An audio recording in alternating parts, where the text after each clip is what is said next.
Bonjour à vous tous. Hmm. Alors, plus je continue cette lecture et plus je sens quelque chose dans ma présence qui s'approfondit, mais en même temps qui devient plus légère, moins lourde, moins attachée, identifiée, tous ces mots qu'il utilise, ça devient maintenant plus des sensations.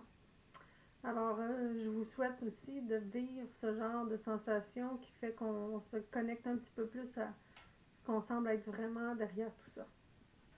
Alors, continuons cette lecture. Le corps de souffrance est un éveilleur. Au premier abord, il semblerait que le corps de souffrance soit le plus grand obstacle à l'avènement d'une conscience nouvelle dans l'humanité.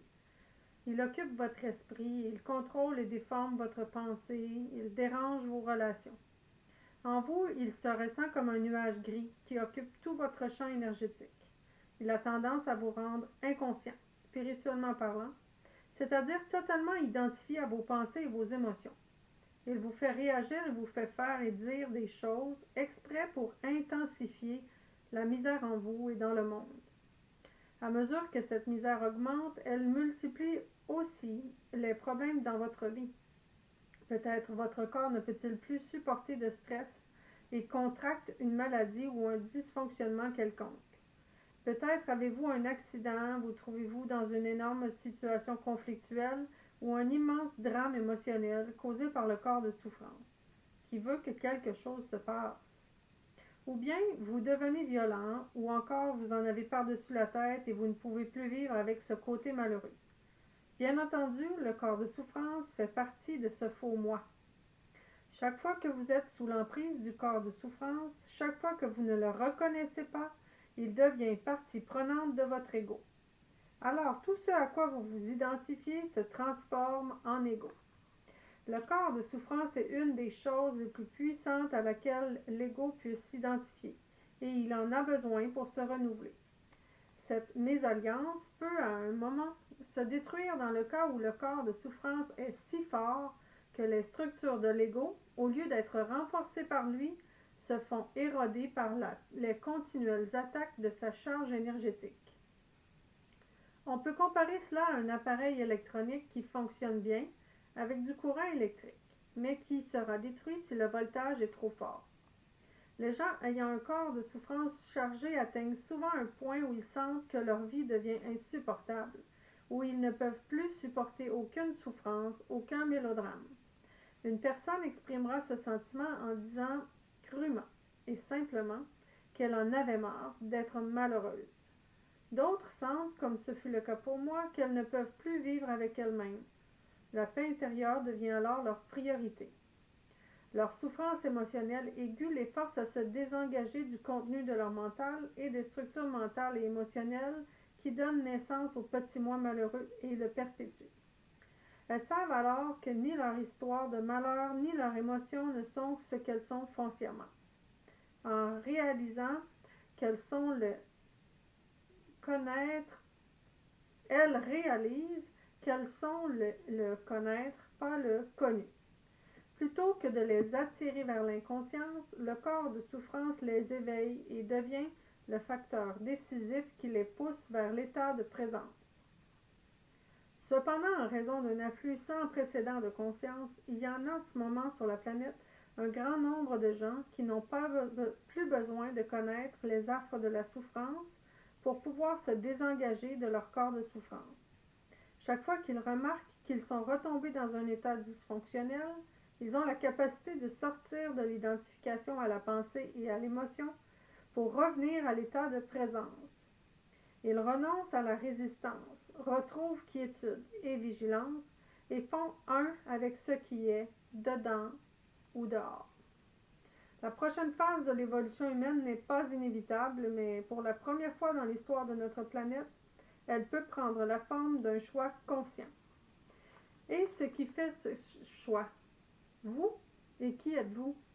La conscience qui est devenue consciente d'elle-même.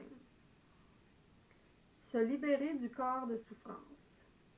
Les gens me posent fréquemment la question suivante. Combien de temps faut-il pour se libérer du corps de souffrance?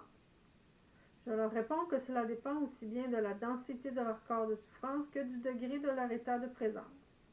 Mais ce n'est pas le corps de souffrance qui cause la souffrance que vous infligez aux autres et à vous-même.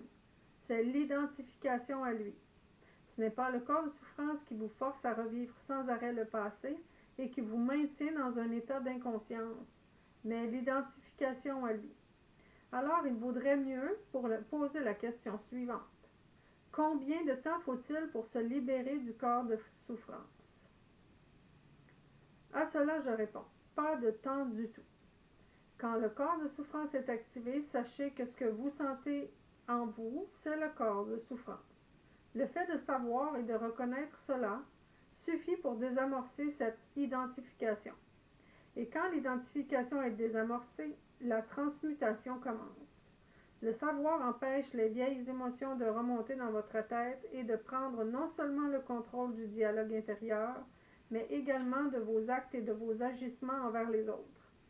Ceci signifie que le corps de souffrance ne peut plus se servir de vous, ni se renouveler par vous. Les vieilles émotions continueront peut-être de rester vives et de remonter périodiquement pendant un certain temps. Elles chercheront peut-être à se jouer de vous pour que vous vous identifiez à elles de nouveau et pour que ce savoir soit oublié. Mais pas pour le moment. Ne pas projeter les vieilles émotions ou sur les situations signifie faire directement face à ce qui est en vous. Cela n'est peut-être pas agréable, mais vous n'en mourrez pas. La présence en vous est plus que capable d'accueillir cela. Les émotions ne sont pas ce que vous êtes. Quand vous sentez le corps de souffrance, ne faites pas l'erreur de penser qu'il y a quelque chose qui ne va pas chez vous. L'ego adore que vous fassiez de vous un problème. L'acceptation doit faire suite à la reconnaissance de ce qui est. Toute autre chose viendrait masquer cette reconnaissance. Accepter veut dire vous permettre de sentir quoi que ce soit que vous sentiez dans le moment.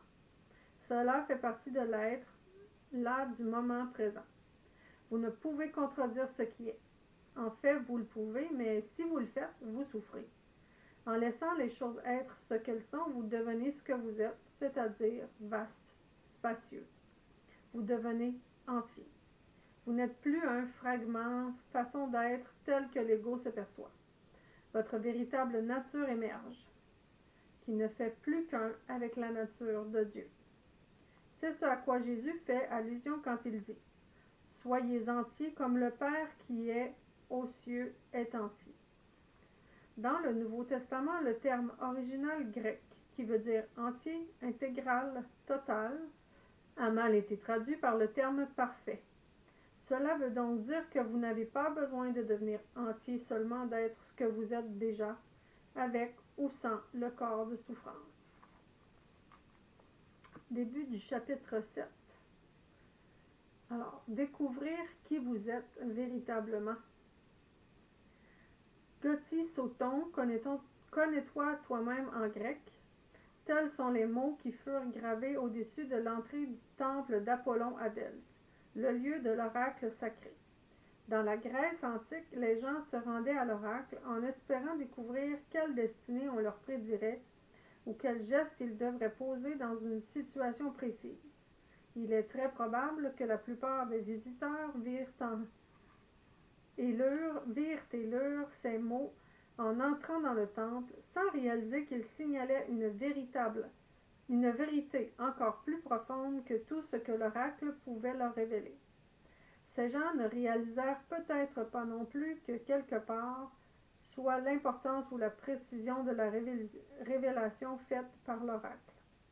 Celle-ci se serait révélée vaine et impuissante à les empêcher de continuer à être malheureux et à créer leur propre souffrance s'ils ne réussissaient pas à trouver la vérité cachée dans l'injonction. Connais-toi toi-même. Et que veut dire cette injonction? Elle veut dire qu'avant de poser toutes sortes de questions, il faut se poser la plus fondamentale des questions, voire qui suis-je?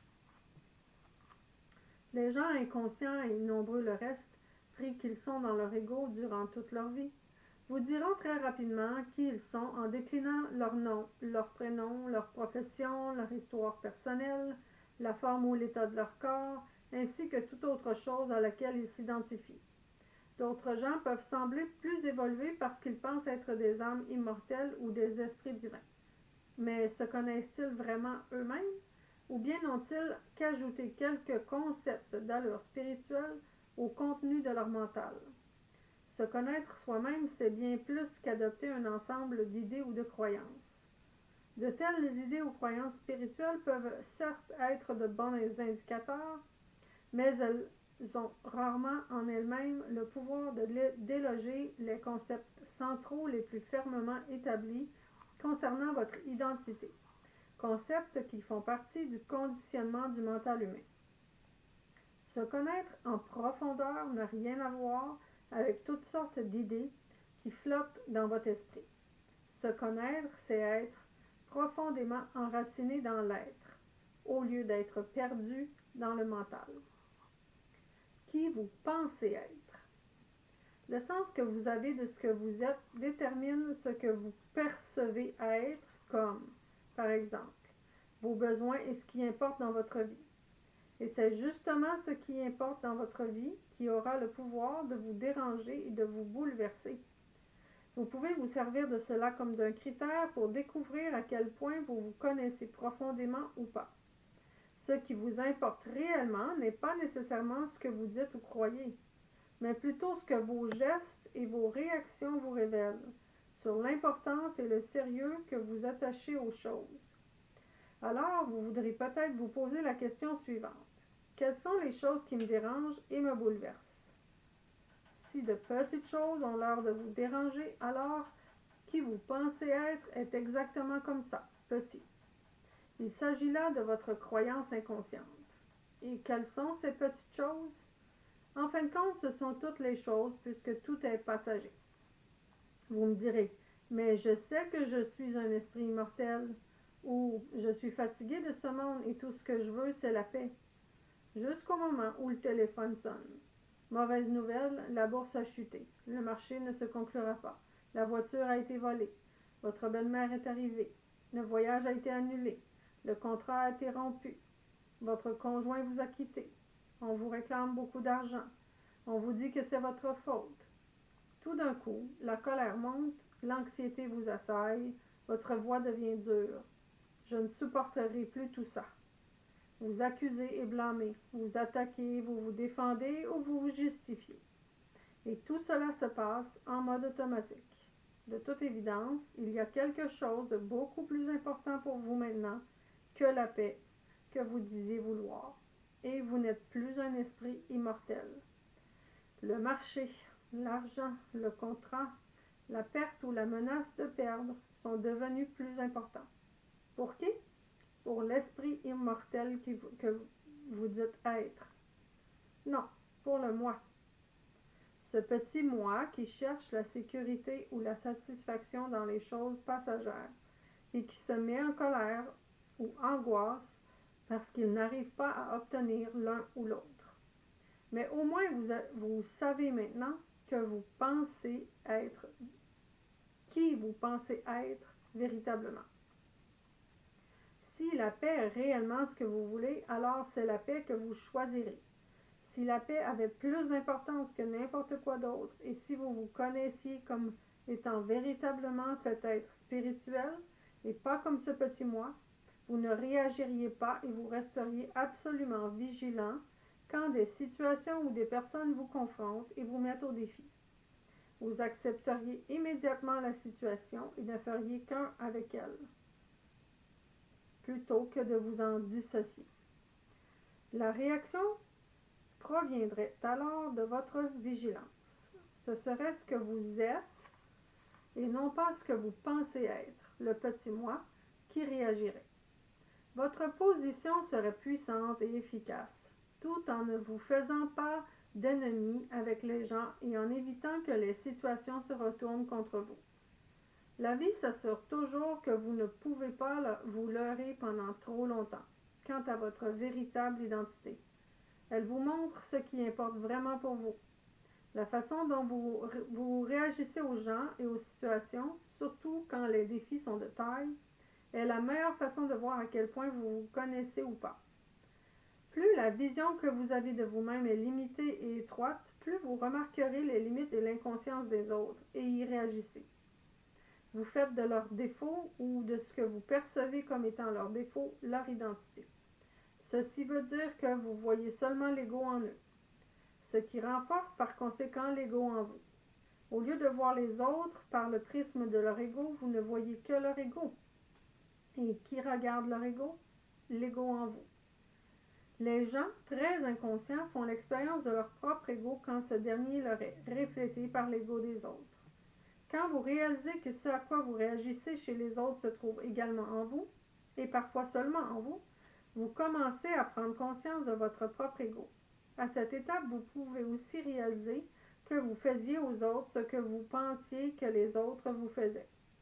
Alors vous arrêtez de vous percevoir comme une victime. Dites-vous bien que vous n'êtes pas l'ego. Alors, quand vous devenez conscient de l'ego en vous, cela ne veut pas dire que vous savez qui vous êtes. Cela veut dire que vous savez qui vous n'êtes pas. Et c'est justement en sachant qui vous n'êtes pas que saute le plus grand obstacle vous empêchant de vous connaître véritablement.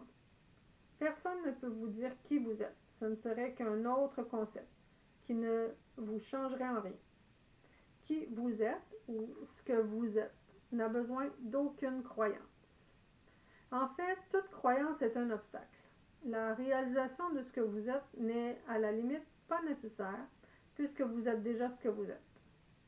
Par contre, sans cette réalisation, ce que vous êtes reste dans le plan du non-manifeste, qui est bien entendu votre véritable demeure, ne peut pas resplendir dans le monde.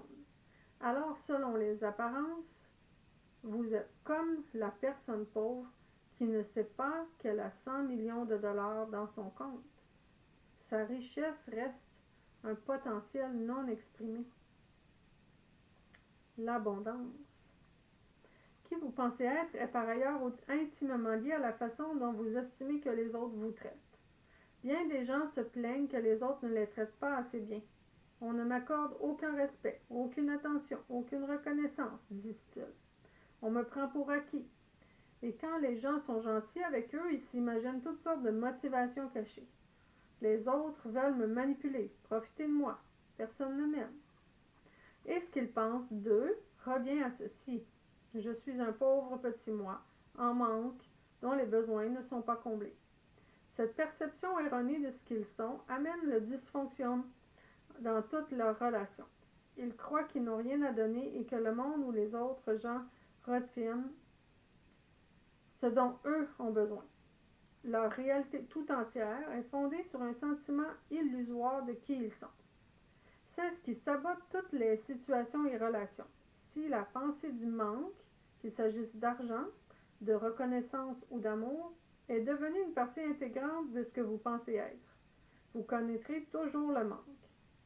Plutôt que de reconnaître tout le bien qui vous arrive dans votre vie, vous ne voyez que le manque. Reconnaître tout le bien qui vous arrive dans la vie est ce qui sert de fondement à l'abondance. En fait, tout ce que vous estimez que le monde retient et ne vous donne pas, c'est exactement ce que vous retenez et ne donnez pas. Vous le retenez parce que profondément, vous pensez que vous êtes petit, que vous n'avez rien à donner. Essayez de faire l'exercice suivant pendant une semaine ou deux et observez de quelle façon il change votre réalité. Quoi que ce soit que vous pensiez que les gens retiennent et ne vous donnent pas, louange, appréciation, aide, amour, bienveillance, donnez-le leur. Vous ne l'avez pas? Faites comme si vous l'aviez et cela viendra. Alors, dès que vous commencerez à donner, vous commencerez aussi à recevoir. Vous ne pouvez pas recevoir ce que vous ne donnez pas. Ce qui entre est le pendant de ce qui sort. Ce que vous pensez que le monde retient et ne vous donne pas, vous l'avez déjà.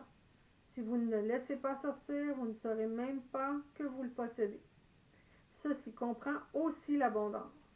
La loi qui veut que ce qui entre soit le pendant de ce qui sort est exprimée par Jésus dans cette image puissante. Donnez et l'on vous donnera. On versera dans le pan de votre vêtement une bonne mesure bien rasée, secouée et débordante, car on emploiera à votre égard la mesure dont vous vous servi pour mesurer. La source de toute abondance ne se trouve pas à l'extérieur de vous, elle fait partie de ce que vous êtes. Commencez cependant par reconnaître l'abondance à l'extérieur de vous. Voyez la plénitude de la vie, la chaleur du soleil sur votre peau, les magnifiques fleurs dans la vitrine du fleuriste, le fruit succulent dans lequel vous mordez, ou l'abondance de pluie qui tombe du ciel et vous trempe. La plénitude de la vie est dans tout. Quand vous reconnaissez l'abondance qui est autour de vous, l'abondance latente en vous s'éveille. Laissez-la alors sortir. Quand vous souriez à un étranger, une infime énergie irradie de vous. Vous devenez un donneur. Posez-vous souvent la question suivante. Que puis-je donner ici? Comment puis-je rendre service à cette personne ou dans cette situation?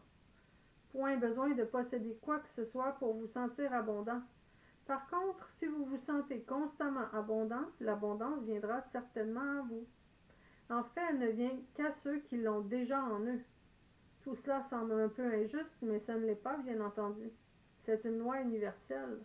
Aussi bien l'abondance que la pénurie sont des états intérieurs qui se manifestent comme votre réalité. Jésus l'a formulé comme suit. Car à celui qui a, on donnera encore, mais à celui qui n'a pas, on ôtera même ce qu'il a.